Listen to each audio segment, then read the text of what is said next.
le millionnaire avait invité la servante noire pour plaisanter.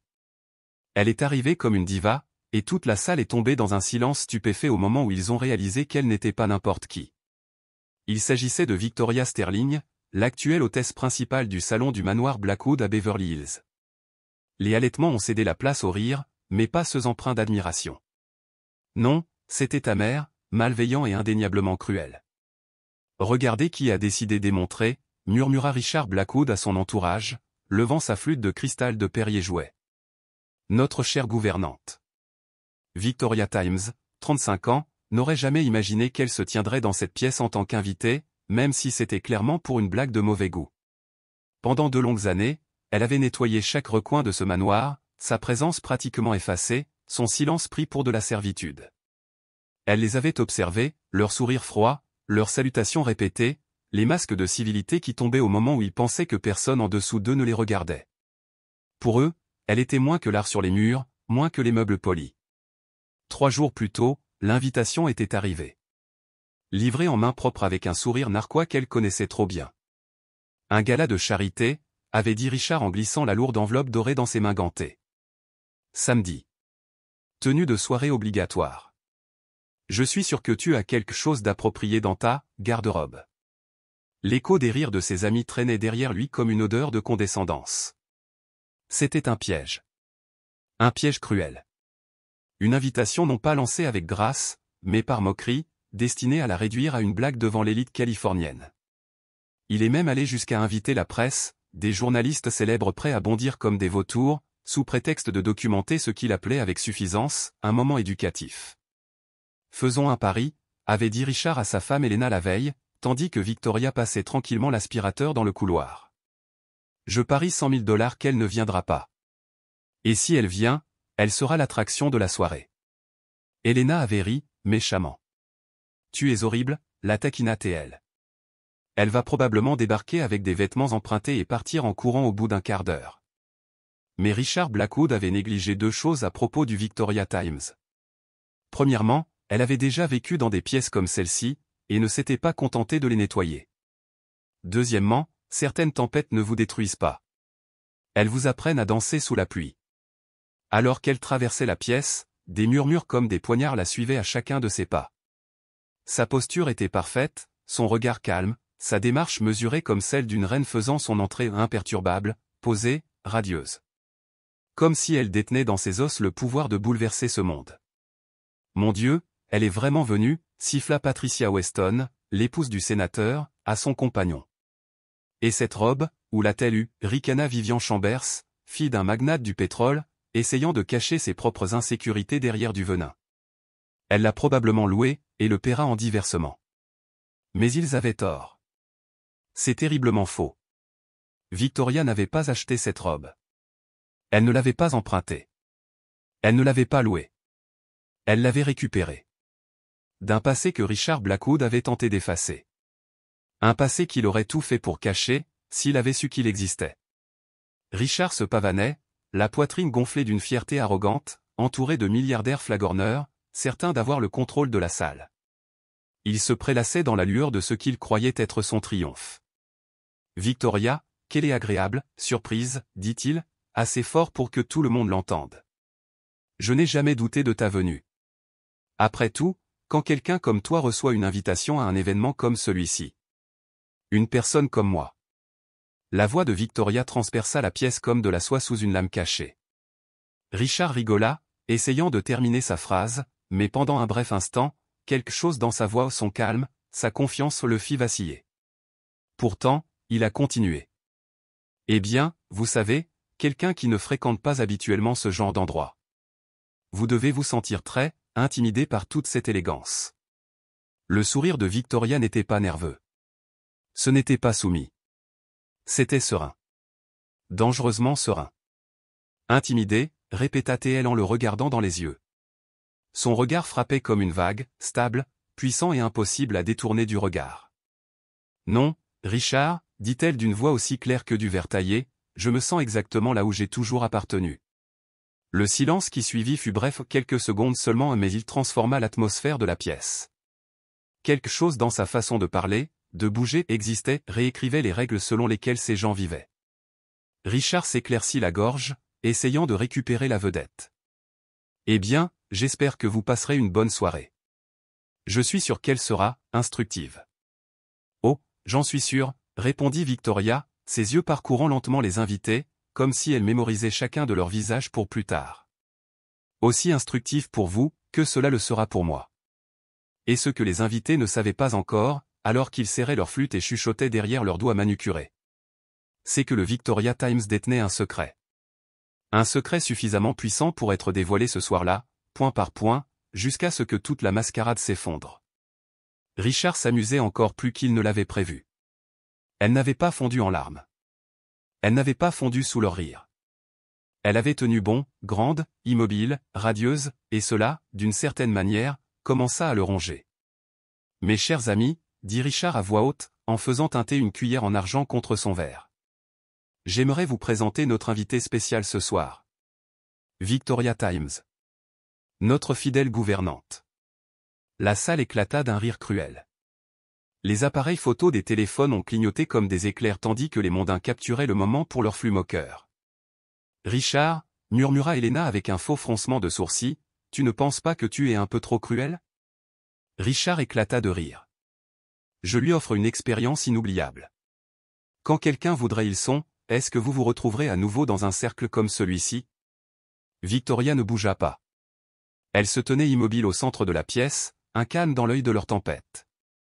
Et au lieu de la honte, il y avait autre chose sur son visage. Paix. Force. Un feu silencieux. Comme si ces gens étaient des enfants essayant de jouer à un jeu qu'ils n'ont pas inventé. Patricia Weston s'est approchée, flanquée de sa clique et de leur sourire venimeux. Victoria, ma chérie, chantonna-t-elle, combien de temps t'a-t-il fallu pour choisir ta robe ? Ça a dû être difficile de trouver quelque chose qui t'allait. Le calme de Victoria ne faiblit pas. En fait, dit-elle, cette robe a une histoire très spéciale. Oh, je parie, ricana Vivian. Laisse-moi deviner. Une friperie de luxe ? Victoria sourit. Mais ce sourire était différent, vif, mesuré, teinté de danger. Ma mère portait cette robe, dit-elle. La dernière fois qu'elle est venue dans un endroit comme celui-ci, c'était il y a 20 ans. À l'époque où elle s'appelait encore Victoria Times Blackwood. Silence. Il a balayé la pièce comme un vent froid. Les conversations ont cessé. Les boissons ont été oubliées au milieu d'une gorgée.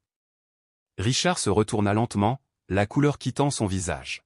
« Qu'est-ce que vous avez dit ? » Times Blackwood, répéta-t-elle, sa voix devenue une lame d'histoire, tranchant l'hypocrisie. C'est drôle, n'est-ce pas, comment certaines personnes oublient si facilement leurs propres racines familiales ? Le visage de Richard se transforma en pierre. Helena attrapa instinctivement son bras. Elle serra le bras de son mari, sentant que quelque chose n'allait pas du tout. « Tu es délirant, » dit Richard, mais sa voix manquait de la fermeté qu'il recherchait. « Je ne sais pas à quoi tu joues, mais ce n'est pas un jeu. »« Ce est l'histoire, » dit Victoria en faisant un pas vers lui. Plusieurs invités se sont instinctivement éloignés. « Notre histoire. » L'histoire toi que j'ai essayé d'effacer quand tu as décidé qu'il était plus pratique de faire comme si certaines personnes de la famille n'avaient jamais existé. Les caméras des téléphones portables ont continué à filmer, mais cette fois pour une raison très différente. Des murmures se sont propagés dans la pièce comme une traînée de poudre. Helena tira le bras de Richard. « De quoi parle-t-elle ? Réponds-moi, Richard. » Mais ses mains tremblaient. « C'est une employée perturbée, en quête d'attention, » a-t-il déclaré. Victoria ouvrit son petit sac à main et en sortit quelque chose qui fit geler plusieurs invités. C'était une bague.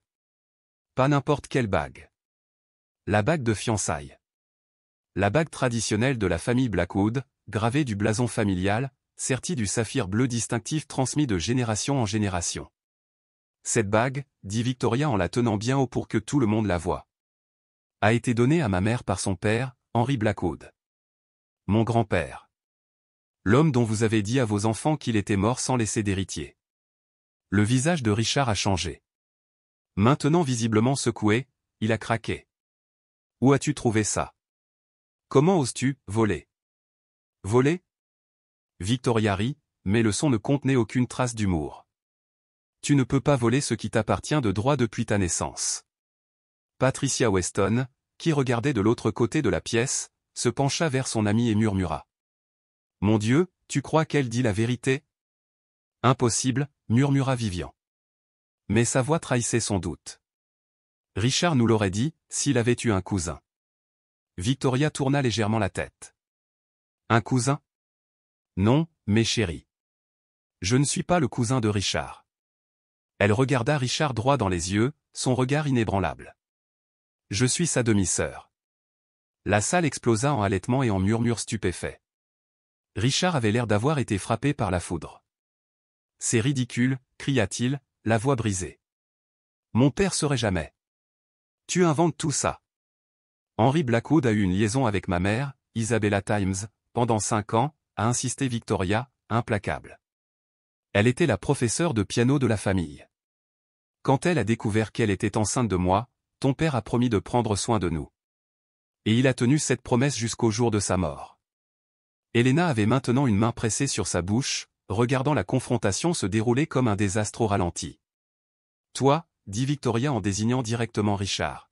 « J'ai décidé qu'il serait plus facile de faire comme si nous n'avions jamais existé. Vous nous avez coupé notre argent de poche. Tu as vendu la maison que ton père avait achetée pour ma mère. Et tu nous as laissés dans la pauvreté, froide, délibérée et absolue. Je n'avais aucune obligation envers eux, commença Richard, mais Victoria l'interrompit. Tu n'avais aucune obligation de prendre soin de ton père. Autre famille. Philosophie intéressante, dit-elle en s'approchant.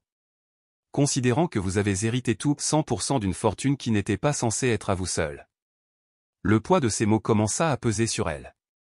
Plusieurs invités s'éloignèrent de Richard, comme si le fait de se tenir près de lui pouvait les contaminer par association. Prouve-le, dit-il, désespérément maintenant. N'importe qui peut raconter une histoire et se présenter avec une bague. Victoria sourit, et cette fois, c'était un sourire prédateur. Oh, Richard. Tu crois vraiment que je suis venu ici sans preuve? Elle a pris son téléphone et a fait un signal subtil à quelqu'un près de l'entrée. Vous pouvez entrer maintenant. Chaque nouvelle humiliation qu'elle infligeait semblait alimenter quelque chose en elle. Une force silencieuse née de la douleur, de la trahison et de l'injustice. Ce que ces riches spectateurs ne savaient pas, c'est que chaque regard suffisant, chaque rejet, signait leur propre arrêt de mort symbolique. Victoria Times avait passé 20 ans à se préparer pour ce moment. Et maintenant, il était temps de récupérer chaque centime d'une dette qui n'était pas seulement une question d'argent. 3 silhouettes entrèrent dans la pièce. 3 personnes qui changeraient tout. La première était Diane Morrison, la journaliste d'investigation la plus respectée de Beverly Hills. Le deuxième, David Chen, un avocat renommé spécialisé en droit successoral. Et le troisième. Richard recula en titubant comme s'il avait été frappé. « Docteur Hamilton », murmura Helena avec horreur. « Que faites-vous ici ?» Le docteur Hamilton, médecin personnel d'Henry Blackwood durant les dernières années de sa vie, est entré au centre de la pièce. Ses mains tremblaient. Mais sa voix était ferme. « Il y a 20 ans, j'ai été obligé de signer un faux certificat de décès. Henry Blackwood n'est pas mort de cause naturelle. Il a été lentement empoisonné à l'arsenic, pendant des mois. » La salle explosa en murmures horrifiés. Diane Morrison a levé la main. « Veuillez ranger vos téléphones. C'est une confession officielle. C'est enregistré à des fins juridiques. » Richard transpirait maintenant visiblement, son désespoir se dégageant de lui. « Tu es fou, Hamilton. Mon père est mort d'une crise cardiaque.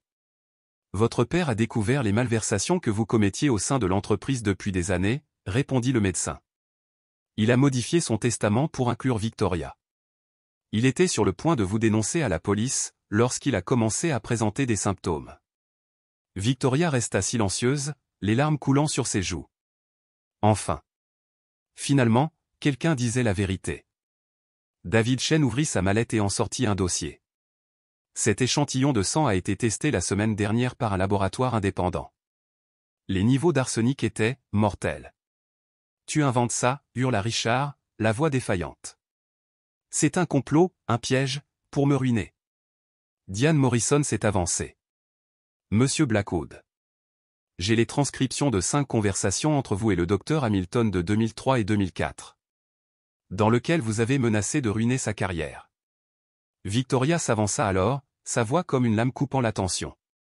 Tu n'as pas seulement tué notre père, Richard. Tu m'as volé 20 ans de ma vie. Je n'ai tué personne, cria-t-il en s'agitant et en pointant tout le monde du doigt. Vous mentez tous. Alors explique-moi ça, dit froidement Victoria. Elle a connecté son téléphone au système audio du manoir. Un enregistrement a commencé à jouer. C'était la voix de Richard. Claire. Indubitable. Hamilton, tu garderas le silence sur tout ce que tu as trouvé d'étrange dans le sang du vieil homme. Si tu ouvres la bouche, je garantis tu ne travailleras plus jamais comme médecin. Quant à cette femme et à sa fille, espèce d'idiot, elles devront se débrouiller seules. Le silence qui suivit était glacial. Même ceux qui avaient défendu Richard commencèrent à reculer. Elena le regarda, l'horreur gravée sur son visage. Richard? Tu as vraiment fait ça? 20 ans, dit Victoria, tremblante maintenant. 20 ans. J'ai essuyé le sang de mon propre père sur le sol. Aux mains de son meurtrier. Elle prit une profonde inspiration, retrouvant son calme. Vous voulez savoir comment j'ai obtenu toutes ces preuves? Je ne suis pas venu ici par hasard. J'ai postulé pour cet emploi. J'ai planifié pendant 2 ans. Pour accéder à cette maison. Pour rassembler ce dont j'avais besoin. Richard se jeta à nouveau, le désespoir perçant. Même si tout cela est vrai. Sa voix resta coincée dans sa gorge. Cela ne change rien. L'héritage a été distribué il y a des années. David Chen sourit pour la première fois. En fait, monsieur, dit-il calmement, lorsqu'il y a preuve de meurtre, tous les biens peuvent être redistribués conformément au testament initial. Et nous avons une copie du testament d'Henry Blackwood. Victoria s'avança, s'approchant de Richard, qui était maintenant adossé au mur comme un animal acculé. Tu sais quelle a été ma plus grosse erreur, Richard? Demanda-t-elle d'une voix basse et posée. Croire que tu changerais tout seul. S'il te plaît, murmura Richard, toute arrogance ayant disparu de lui. Elena. Les enfants. Cela détruira notre famille. Vous avez détruit notre famille le jour où vous avez choisi l'argent plutôt que la justice, a déclaré Victoria. Richard s'effondra dans un fauteuil, complètement abattu.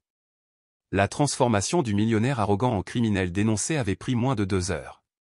Victoria le regarda une dernière fois. Il était brisé, mais ce n'était que le début. Ce que Richard ignorait, et ce qu'il allait découvrir de la manière la plus dévastatrice dans les heures à venir, c'était que Victoria avait passé des années à rassembler des preuves, non seulement sur la mort de son père, mais aussi sur les crimes financiers de Richard, son chantage et des décennies de corruption. Elle avait tissé une toile de justice si méticuleuse, si précise, que sa chute ne serait rien de moins que spectaculaire. Les 2 heures suivantes ont transformé le gala le plus exclusif de Beverly Hills en le plus grand scandale que la haute société californienne ait jamais connu. Richard était maintenant assis sur le sol de son propre salon, le dos contre le mur, regardant toute sa vie s'effondrer en temps réel. Diane Morrison avait connecté son ordinateur portable au système de projection du manoir. Documents, photos et enregistrements apparaissaient un à un sur l'écran géant, à la vue de tous les invités. Voici un virement bancaire de $200 000 du compte personnel de Richard Blackwood au Dr Hamilton, a raconté Diane alors que l'image apparaissait, datée de 3 jours après la mort d'Henry Blackwood. La note accompagnant le transfert ne disait qu'un seul mot, silence.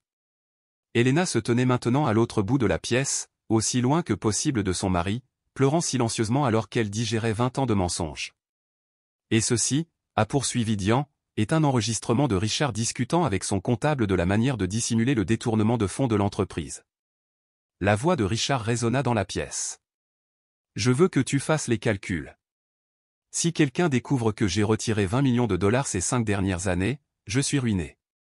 Mais ça sur le compte des fluctuations du marché, des coûts d'expansion, peu importe. Patricia Weston a murmuré à une amie, mon Dieu. Il a volé sa propre entreprise. Victoria se tenait au centre de la pièce, calme comme l'œil d'un ouragan, regardant chaque révélation frapper comme le tonnerre, déchirant la vie de l'homme qui avait assassiné son père. David Chen s'est approché d'elle avec un nouveau dossier. Monsieur Blackwood, a-t-il annoncé, en plus des accusations criminelles, je dois vous informer que Miss Times a intenté une action civile de 50 millions de dollars contre vous, pour homicide volontaire et appropriation injustifiée d'héritage. 50 millions, murmura Richard, stupéfait. Je n'ai pas 50 millions. Personne ne t'a obligé à le faire, répondit doucement Victoria. Mais ton entreprise vaut 120 millions de dollars. Et la moitié m'appartient de droit depuis des années. Diane Morrison a continué sa présentation dévastatrice. Nous avons également des preuves que Richard a fait chanter au moins 5 politiciens locaux corrompus, 3 juges, et a détourné des fonds caritatifs vers ses comptes personnels. Des cris d'horreur parcoururent la foule.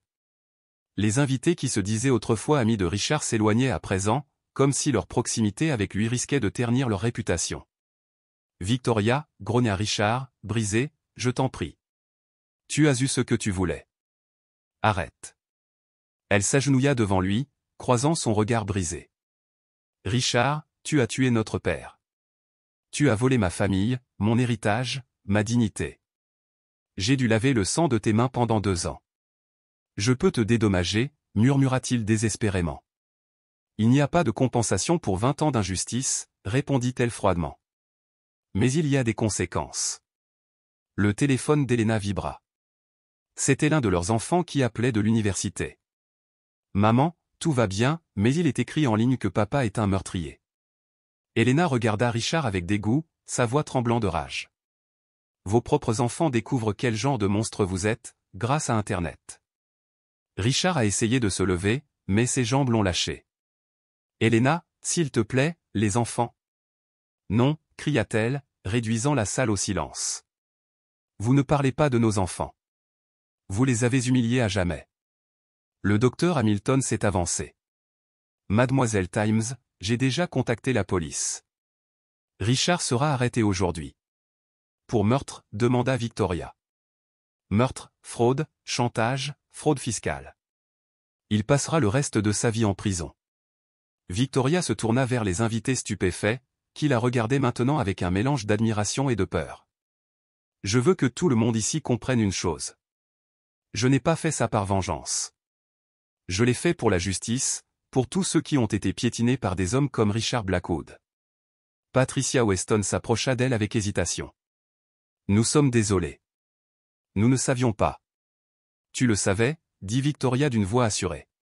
Tu m'as vu traiter comme une moins que rien. Tu as ri.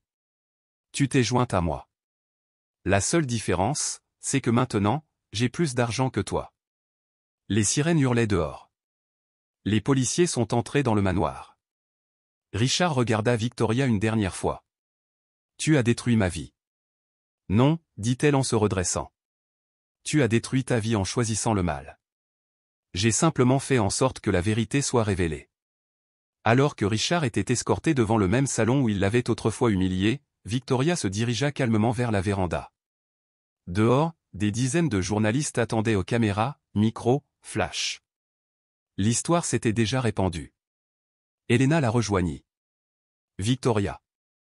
Je te jure, je ne savais pas. Je sais, dit doucement Victoria. Toi aussi, tu as été une victime. Que se passe-t-il maintenant? Victoria regardait la ville, rayonnante sous le crépuscule. Maintenant, Elena, justice sera enfin rendue. Et peut-être que Beverly Hills apprendra que la classe sociale n'a rien à voir avec un compte en banque. Ce que Richard allait apprendre dans les heures à venir dans une cellule de prison froide et fluorescente, c'est que Victoria avait non seulement orchestré sa chute dans les moindres détails, mais aussi conçu la renaissance complète de sa propre vie. L'Empire Blackwood avait désormais une nouvelle héritière, une personne qui utiliserait son pouvoir pour protéger le genre même de personnes qu'il avait l'habitude d'écraser. 6 mois plus tard, le Victoria Times Blackwood s'installait dans l'ancien bureau de Richard, désormais rénové et transformé. Là où étaient autrefois accrochés les trophées de l'arrogance, on trouve désormais des certificats de programmes sociaux, des photos d'employés promus de postes subalternes à des postes supérieurs. Richard avait été condamné à 25 ans de prison sans possibilité de libération conditionnelle. Les chefs d'accusation étaient meurtre avec préméditation, fraude, chantage et fraude fiscale. Sa fortune a été confisquée pour indemniser les victimes. Victoria n'était qu'une des nombreuses personnes qu'il avait laissé tomber au fil des années. Mademoiselle Times Blackwood appela Amanda, sa nouvelle assistante. Elle avait autrefois travaillé comme femme de ménage dans l'immeuble.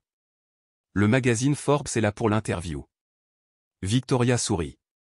Elle avait augmenté ses bénéfices de 40%, simplement en traitant ses employés comme des personnes à part entière. Des salaires équitables, de vraies promotions, un environnement de travail sûr. des choses que le leadership toxique de Richard n'avait jamais offertes. Elena avait divorcé et avait déménagé avec les enfants. Avant de partir, elle avait rencontré Victoria une dernière fois. Tu aurais pu nous détruire, mais tu as protégé mes enfants. Je n'oublierai jamais ta générosité. Les enfants ne devraient pas payer pour les péchés de leurs parents, répondit Victoria. Ils méritent d'avoir la chance de devenir meilleurs. Le docteur Hamilton travaille désormais comme consultant médical de l'entreprise, offrant des soins gratuits à tout le personnel. Je n'aurais jamais cru avoir le courage de faire ce qui est juste, lui dit-il. Tu m'as appris qu'il n'est jamais trop tard pour retrouver sa dignité. Patricia Weston et Vivian Chambers avaient tenté de se rapprocher d'elle par la suite. Mais Victoria avait gardé une distance polie. Tu riais quand j'étais inférieur à toi. Maintenant, tu recherches mon amitié à cause de mon compte en banque. Ça veut tout dire. Son histoire est devenue virale. Des universités l'ont invitée à s'exprimer sur la justice et le leadership. Je ne veux pas être célèbre pour mes souffrances, a-t-elle déclaré lors d'une interview. Je veux qu'on se souvienne de moi pour ce que j'ai construit par la suite. L'entreprise finance désormais des bourses d'études, offre des microcrédits aux entrepreneurs marginalisés et gère le plus grand fonds de soutien de l'État pour les victimes de violences domestiques. Un après-midi tranquille, Victoria a reçu une lettre de la prison. C'était de Richard. Victoria. Je sais que je ne mérite pas ton pardon. Mais j'ai besoin que tu saches. Tu m'as appris qui je suis vraiment devenu. Un monstre. Vos enfants ont posé des questions sur vous. Ils veulent rencontrer la tante qui a protégé la famille. Quand leur père a échoué. Victoria a gardé la lettre. Elle n'a jamais répondu. Le pardon était un cheminement personnel. Mais justice avait été rendue. Lors de l'interview accordée à Forbes, le journaliste a demandé « Certains disent que votre vengeance était trop cruelle. Qu'en dites-vous » La vengeance, dit-elle calmement, aurait été de lui faire subir ce qu'il m'a fait. La justice, c'est de s'assurer qu'il réponde de ses crimes, pour que d'autres ne subissent jamais ce que j'ai subi. Il y a une différence. Et quel conseil donneriez-vous à ceux qui sont confrontés à l'injustice ? Victoria regardait par la fenêtre. Les employés déjeunaient dans le jardin de l'entreprise qui les traitait désormais avec dignité. La meilleure vengeance n'est pas de détruire ceux qui vous ont fait du mal, a-t-elle déclaré, mais de construire quelque chose de si puissant que l'injustice ne devienne que le premier chapitre de votre triomphe. Ce soir-là, elle est rentrée chez elle, non pas dans le petit appartement où elle avait autrefois nourri des rêves de justice, mais dans un foyer chaleureux et accueillant où elle avait adopté 2 filles orphelines. Tandis qu'elle les aidait à faire leurs devoirs, elle pensait à son père, qu'elle n'avait jamais vraiment connu, mais dont l'esprit vivait en elle. Henry Blackwood aurait été fier. Sa fille n'avait pas simplement récupéré ce qui avait été volé. Elle avait transformé un héritage d'exploitation en un symbole d'opportunité. La véritable victoire de Victoria n'a pas été de détrôner Richard. Cela prouvait que le pouvoir fondé sur la justice et non sur la peur se multiplie et élève tout le monde. Richard a tenté d'humilier une gouvernante. Au lieu de cela, il a découvert qu'il avait sous-estimé une héritière. Et plus important encore, il a appris ceci. La dignité ne s'achète, ne s'hérite, ni ne se vole. Elle se gagne par les choix que l'on fait à l'abri des regards. Si cette histoire de justice vous a touché, abonnez-vous à la chaîne pour découvrir d'autres histoires qui prouvent que le bien gagne toujours, avec la bonne stratégie. Et parfois, la personne la plus dangereuse dans la pièce est celle que tout le monde ignore.